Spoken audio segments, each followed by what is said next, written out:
बुद्ध ने अपने भिक्षु को वेश्या के पास क्यों भेजा? गौतम बुद्ध, जो अपने भिक्षुओं के बड़े समूह के साथ लगातार यात्रा करते थे, ने एक नियम बनाया था कि वर्षा के मौसम में भिक्षु 2.5 महीने तक एक ही स्थान पर रह सकते हैं। चूंकि वर्षा के मौसम में भिक्षुओं के लिए हर 2 दिन के बाद जंगल में यात्रा करना बहुत खतरनाक होता। एक दिन सभी लोग भिक्षा लेने के लिए बाहर गए। आनंद भी भिक्षा लेने के लिए बाहर गया और एक वेश्या के घर में पहुंच गया। उसने उन्हें भिक्षा दी और कहा, मैंने सुना है कि सभी भिक्षु आश्रय की तलाश में हैं। आप मेरे घर पर क्यों नहीं रहते? आनंद ने कहा, मुझे कोई समस्या नहीं है, लेकिन पहले मुझे अपने गुरु की आज्ञा लेनी होगी।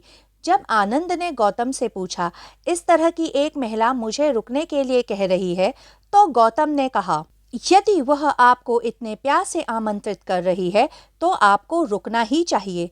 हर कोई नाराज था, लेकिन गौतम ने कहा, शांत हो जाओ। अगर एक भिक्षु वेश्या के घर में रहता है तो इसमें क्या समस्या है? मैं इस मार्ग पर हूँ क्योंकि मैं समझता हूँ कि यह जीने का सबसे शक्तिशाली और श्रेष्ठ मार्ग है। अब आप मुझे बता रहे हैं कि उसका मार्ग मेरे मार्ग से अधिक शक्तिशाली और श्रेष्ठ है। यदि यह सत्य है तो मैं भी जाऊंगा और उसमें शामिल हो जाऊंगा, क्योंकि यही सच्चे साधक का मार्ग है। यदि आपको कुछ अधिक शक्तिशाली और श्रेष्ठ मिलता है तो आपको उसे चुन लेना चाहिए। वर्षा ऋतु शुरू हुई और आनंद उस महिला के साथ जाकर रहने लगा।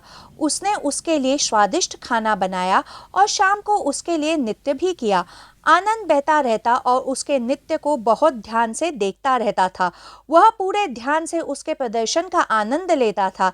इसीलिए जब नगरवासियों ने संगीत सुना तो उन्होंने कहा, अब वह समाप्त हो गया है। जब बारिश रुकी और जाने का समय हुआ तो आनंद एक महिला भिक्षु के साथ गौतम के पास वापस लौटे। यह एक सच्चे साधक की शक्ति है। चाहे कुछ भी हो जाए, वह भटकता नहीं है।